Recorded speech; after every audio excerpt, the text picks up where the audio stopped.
Have you been in this situation? When you want to take a shower, you take a towel, go to the bathroom direction, but before you realize, you have went to the kitchen instead, now holding a plate, and wonder why are you holding a freaking plate when you want to take a shower? Another one. Have you wondered how could you breathe, moving air in and out without even realizing, as if you do that automatically? That's basically the unconscious thing. So what's this unconscious mind? Is it the mind that's not unconscious? I'm Ray, and you're watching Foxgirl. Okay, we can frame it like this for simplicity. Your life is a show, your mind is the stage. Whatever you actively think is an act, and unconscious mind is the backstage. Basically, whatever it is that's not on the stage, but it's there. The lighting crew, the cool audio guy, the director, even the scriptwriter that's the job wasn't even at the day of the show. So, conscious mind, whatever you can see and experience. Unconscious mind, whatever you can't see but you know they are there. Your traumas, your memories, your desires, your values. They are not apparent if you don't think about them, but they are significant to determine how the show turns out to be. To attempt to fully understand this topic, we can split it to 6 small bites categories to unwrap, and we have completed the first one. So, a bit of history, just a bit, I promise. In the late 19th century, Freud, yes, that Freud, popularized that concept. See, popularized.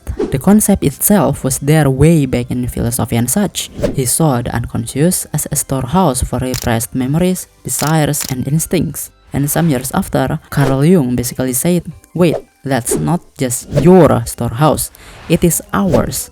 He proposed the theory that said there's a kind of blueprint in human psychology, regardless of cultures, and it was called collective unconsciousness. One of the examples is when we see something and say, wait, so that's an international thing, while surfing internet. Also, he proposed about archetypes like the hero, the trickster, the shadow, and many more that deserves its own video. In modern psychology though, it is the collection of mental processes, memories, and motivations that influences thoughts, emotions, and behavior without entering conscious awareness. Yeah, enough with history. What it actually does behind the stage? It's way too big of a topic, but we can make it simple. It's protecting you by keeping distressing memories or emotions out of conscious awareness.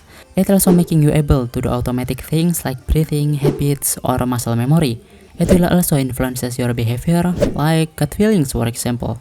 It will mess with your dream as a symbolic processing of emotions and events.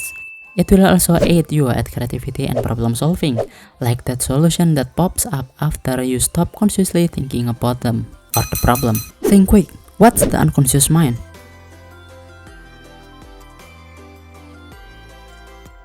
That's right, it's B. Oh wait, you actually watched this far? It's my first video, you know? You can support this channel and make me happy by liking and subscribing. Thanks. What many people think of unconscious mind that actually not true. Many people believe that it has a correlation with supernatural or magical things and could be fully unlocked with a hypnosis. But that's not how the hypnotherapy works. Okay, so what could humans do with this information?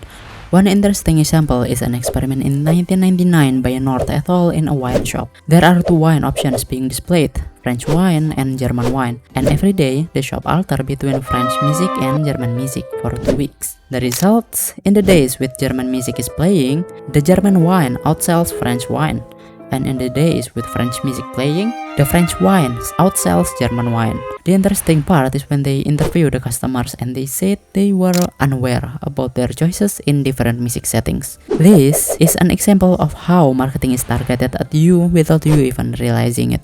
Okay, thank you for watching and see you again with different topic.